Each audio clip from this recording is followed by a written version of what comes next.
Hello dears, എന്തുണ്ട് വിശേഷം? എല്ലാവരും സുഖമായിട്ട് സേഫായിട്ടിരിക്കുന്നു എന്ന് വിശ്വസിക്കുന്നു. ഇന്നത്തെ എപ്പിസോഡിലേക്ക് എല്ലാവർക്കും സ്വാഗതം. ഇന്ന് നമ്മൾ ഒരു പുതിയ സീരീസാണ് സ്റ്റാർട്ട് ചെയ്യുന്നത്. ഓൾമോസ്റ്റ് എല്ലാ പാരൻസിനും ഉള്ള ഒരു കൺസേൺ എന്ന് പറയുന്നത് കുട്ടികൾ വെജിറ്റബിൾസ് അധികം കഴിക്കുന്നില്ല എന്നുള്ളതാണ്, അല്ലേ? ഏതെങ്കിലും ഒരു പ്രായത്തിൽ ഇത് തീർച്ചയായിട്ടും അവർ ഫേസ് ചെയ്തിട്ടുണ്ടാവും.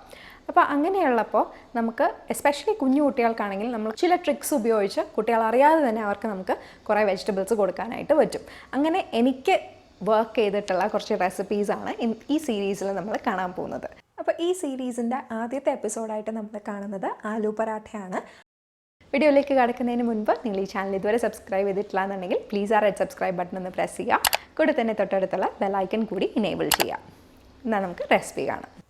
ആദ്യം ചപ്പാത്തി തന്നെയാണ് മോൾക്ക് ഞാൻ ഇൻട്രൊഡ്യൂസ് ചെയ്തിരുന്നത്. പക്ഷേ ഇതുപോലെ ചപ്പാത്തിയും കറിയുമായിട്ട് കൊടുക്കുമ്പോഴത്തേക്കും കറി തീരെ കഴിക്കാതെ ചപ്പാത്തി മാത്രം കഴിക്കാൻ വളരെയധികം ഒരു ടെൻഡൻസി ആയിരുന്നു മോൾക്ക്. അപ്പോൾ അങ്ങനെ ഒരു സിറ്റുവേഷനിലാണ് ഇതുപോലെ പല പറാഠാസും മോൾക്കായിട്ട് ഇൻട്രൊഡ്യൂസ് ചെയ്ത് തുടങ്ങിയത്. പല വെജിറ്റബിൾസ് ഉപയോഗിച്ചും ഉണ്ടാക്കാറുണ്ട്. അപ്പോൾ ഇന്ന് നമ്മൾ ആലു പറാഠയാണ് കാണുന്നത്. പക്ഷേ ഇനി ഈ ഒരു സീരീസിൽ നമ്മൾ തുടർന്നും ഒരുപാട് വെജിറ്റബിൾസ് ഉപയോഗിച്ച് ഇതുപോലെ പറാഠ റെസിപ്പീസും അതുപോലെ തന്നെ മറ്റ് റെസിപ്പീസും നമ്മൾ ഈ സീരീസിൽ കാണുന്നതാണ്. എന്നാൽ നമുക്ക് ഞാൻ എങ്ങനെയാണ് ആലു പറാഠ തയ്യാറാക്കുന്നത് എന്നുള്ളത് നോക്കാം. ആദ്യമായിട്ട് ഞാനിവിടെ എടുത്തിട്ടുള്ളത് 2 കപ്പ് മാവാണ്. എന്നിട്ട് ഇതിലോട്ട് ചേർത്ത് കൊടുക്കുന്ന ഒരല്പം ഉപ്പാണ്. നമ്മുടെ ഈ മാവിന് മാത്രം വേണ്ടിയിട്ടുള്ള ഉപ്പാണ് ഇതിൽ ചേർത്ത് കൊടുക്കുന്നത്. എന്നിട്ട് അത് നന്നായിട്ടൊന്ന് മിക്സ് ചെയ്യാം. മിക്സ് ചെയ്ത ശേഷം കുറച്ച് ഇളം ചൂടുവെള്ളം ഉപയോഗിച്ച് നമുക്കിത് നന്നായിട്ടൊന്ന് കുഴച്ചെടുക്കാം. ഇളം ചൂടുവെള്ളം മതി, ഒരുപാട് ചൂട് പാടില്ല. ചെറിയൊരു വാം ടെമ്പറേച്ചറിലുള്ള വാട്ടർ അത് നമുക്ക് ചേർത്ത് കൊടുത്ത് നന്നായിട്ട് കുഴച്ചെടുക്കാം. കുറച്ചായിട്ട് വെള്ളം ചേർത്ത് കൊടുത്താൽ മതി, ഒരുപാട് അങ്ങാവാൻ പാടില്ല. നമ്മൾ സാധാരണ ചപ്പാത്തിക്ക് കുഴക്കുന്ന രീതിയിൽ തന്നെ കുഴച്ചെടുക്കാം. നല്ല സോഫ്റ്റ് ആയിട്ടുള്ള ഡോ തന്നെയാണ് നല്ലത്.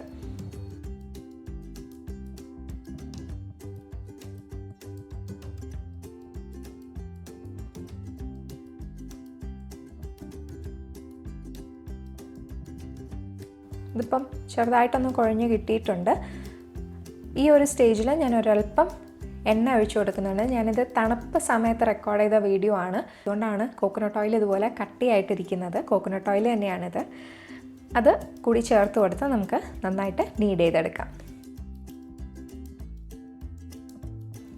ഇതിപ്പോൾ ഇതാ നന്നായിട്ട് നീഡ് ചെയ്ത് കിട്ടിയിട്ടുണ്ട്. നല്ല സോഫ്റ്റ് ആയിട്ടുള്ള ഡോവിനെ നമുക്ക് കിട്ടി. അതിനുശേഷം നമ്മൾ ഉണ്ടാക്കിയ ഡോ അപ്പം തന്നെ ഇതുപോലൊരു സ്റ്റീൽ കണ്ടെയ്നറിൽ ഞാൻ അടച്ചു വെക്കാറുണ്ട്.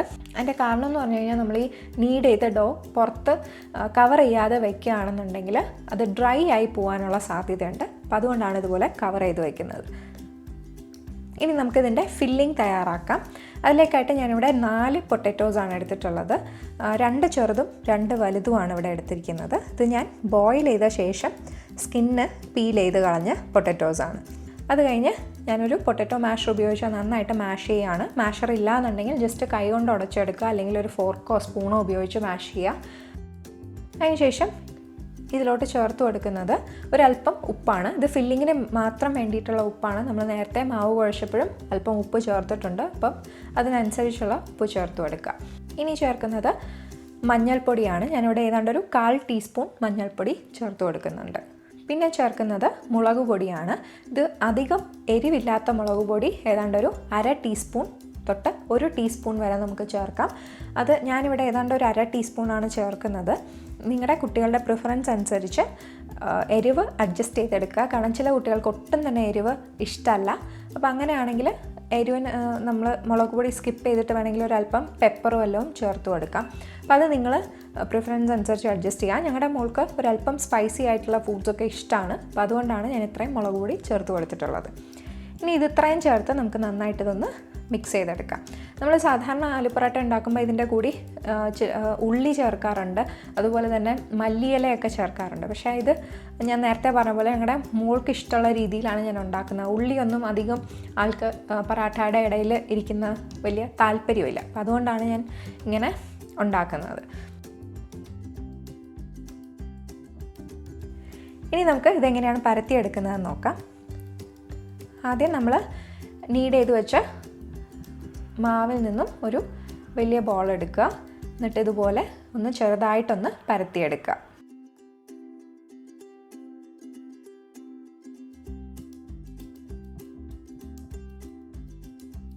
ഇനി നമ്മൾ എടുക്കുന്നത് നമ്മൾ സ്റ്റഫിങ് തയ്യാറാക്കിയതിൻ്റെ ഒരു ചെറിയ ബോളാണ്.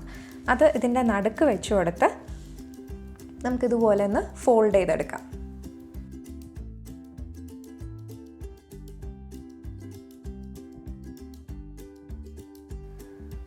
ഫോൾഡ് ചെയ്ത ശേഷം ഇതൊന്ന് ചെറുതായിട്ട് പ്രസ് ചെയ്ത് കൊടുക്കുക. എന്നിട്ട് മറിച്ചിട്ട ശേഷമാണ് നമ്മളിത് പരത്തുന്നത്. ഇതുപോലെ പതുക്കെ പതുക്കെ പരത്തിയെടുക്കുക. ഇടയ്ക്കിടയ്ക്ക് ഇതുപോലെ നമ്മുടെ ഗോതമ്പ് പൊടി, അതായത് നമ്മുടെ ആട്ടപ്പൊടി, അത് ഇടയ്ക്കിടയ്ക്കൊന്ന് കുറച്ച് കുറച്ചായിട്ട് ഇട്ട് കൊടുക്കുക. അല്ലെങ്കിൽ റോളിംഗ് പില്ലിൽ സ്റ്റിക്ക് ചെയ്യാനുള്ള സാധ്യതയുണ്ട്. പിന്നെ ഇതുപോലെ കുറച്ച് കുറച്ച് ഫില്ലിങ് നിങ്ങൾക്ക് പുറത്തോട്ട് വരുന്നതായിട്ട് തോന്നും. അത് സാരമില്ല. ഇൻഫാക്റ്റ് നമ്മൾ ഇവിടെ ഉണ്ടാക്കുന്ന ആലു പൊറാട്ടയ്ക്ക് അധികം തിക്നെസ് ഇല്ല. അങ്ങനത്തെ രീതിയിലുള്ള ആലു പൊറാട്ടയാണ് ഇവിടെ എല്ലാവർക്കും ഇഷ്ടം. ചിലരുണ്ടാക്കുമ്പോൾ ഒരുപാട് തിക്കായിട്ട് ഉണ്ടാക്കാറുണ്ട്, ചിലർക്ക് അതാണ് ഇഷ്ടം. പക്ഷെ ഞങ്ങൾക്ക് ഞാൻ നേരത്തെ പറഞ്ഞ പോലെ ഞങ്ങൾക്ക് ഇതുപോലെ തിന്നായിട്ടുള്ള ആലു പൊറാട്ടേസാണ് ഇഷ്ടം. അപ്പോൾ അതും നിങ്ങളുടെ പ്രിഫറൻസ് അനുസരിച്ച് വേണമെങ്കിൽ നിങ്ങൾക്ക് അഡ്ജസ്റ്റ് ചെയ്തെടുക്കാം. ഇതുപോലെ തിന്നായിട്ട് വരുമ്പോഴത്തേക്കും ഇതുപോലെ ഫില്ലിങ് പുറത്തോട്ട് ചെറുതായിട്ടൊന്ന് വരുന്ന പോലെ തോന്നും. പക്ഷെ അങ്ങ് ഒരുപാടൊന്നും വരാൻ പാടില്ല, എന്നാലും അത് ചെറുതായിട്ട് നമുക്ക് കാണാനായിട്ട് പറ്റും. ആ ഒരു രീതിയിലാണ് ഞാൻ ഇവിടെ പരത്തിയെടുക്കുന്നത്. ഇതിപ്പോൾ നന്നായിട്ട് പരത്തിയെടുത്തിട്ടുണ്ട്. ഇത് നമുക്ക് എങ്ങനെയാണ് ചുട്ടെടുക്കുന്നതെന്നും കൂടി നോക്കാം. അതിലേക്കായിട്ട് ഞാനൊരു തവ എടുത്തിട്ടുണ്ട്. ഒരല്പം നെയ്യ് അതിലോട്ട് ചേർത്ത് കൊടുക്കുകയാണ്. ഇത് നമ്മൾ ചുട്ടെടുക്കുന്ന സമയത്ത് നിങ്ങൾക്ക് വേണമെങ്കിൽ നെയ്യ് ഉപയോഗിക്കാം, അല്ലെങ്കിൽ ബട്ടർ ഉപയോഗിക്കാം. രണ്ടിനും നല്ല ടേസ്റ്റാണ്. ഇത് രണ്ടും നിങ്ങൾക്ക് താല്പര്യമില്ലെന്നുണ്ടെങ്കിൽ ഓയിൽ വേണമെങ്കിലും ഉപയോഗിക്കാം. എന്നിട്ട് അതിൻ്റെ പുറത്തും കൂടി ഒരല്പം നെയ്യ് ഞാൻ ഇട്ട് കൊടുക്കുന്നുണ്ട്.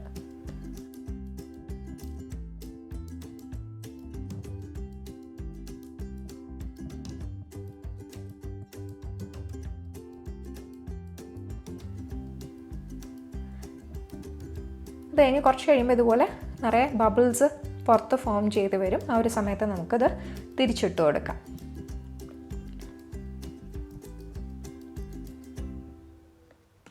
അങ്ങനെ രണ്ട് സൈഡും നമ്മൾ തിരിച്ചും മറിച്ചു വിട്ട് നന്നായിട്ട് രണ്ട് സൈഡും കുക്ക് ചെയ്തെടുക്കുക.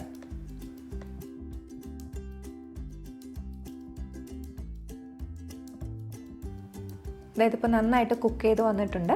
ഇത് നമുക്കിനി സെർവ് ചെയ്യാം. അപ്പോൾ ഇതിൻ്റെ സൈഡ് ഡിഷായിട്ട് മോൾക്ക് ഏറ്റവും ഇഷ്ടം തൈരാണ്. അപ്പോൾ ഇത് ഒരു പീസ് എടുത്ത് തൈരിൽ മുക്കിയിട്ടാണ് ആൾ കഴിക്കുന്നത്. നമ്മൾ കഴിക്കുമ്പം തൈരും ഒരല്പം പിക്കിളും കൂടി എടുക്കാറുണ്ട്. അപ്പോൾ അതാണ് ഞങ്ങൾ സ്ഥിരമായിട്ട് ഇതിനേക്ക് കഴിക്കുന്ന കോമ്പിനേഷൻ. ഇപ്പോൾ ചില ദിവസങ്ങളിൽ ദാൽ ഉണ്ടാക്കാറുണ്ട്, പക്ഷേ മിക്കപ്പോഴും ഉപയോഗിക്കുന്നത് ഇതിന് കോമ്പിനേഷനായിട്ട് തൈര് തന്നെയാണ്. എല്ലാവർക്കും ഇപ്പോൾ വീഡിയോ ഇഷ്ടപ്പെട്ടു എന്ന് കരുതുന്നു. ഇഷ്ടപ്പെട്ടുണ്ടെങ്കിൽ ലൈക്ക് ചെയ്യുക, കമൻറ്റ് ചെയ്യുക, ഷെയർ ചെയ്യുക. ചാനൽ ഇതുവരെ സബ്സ്ക്രൈബ് ചെയ്തിട്ടില്ല എന്നുണ്ടെങ്കിൽ ആ സബ്സ്ക്രൈബ് ബട്ടൺ കൂടി പ്രസ് ചെയ്യുക. മറ്റൊരു വീഡിയോ ആയിട്ട് പെട്ടെന്ന് തന്നെ കാണാം. ബൈ.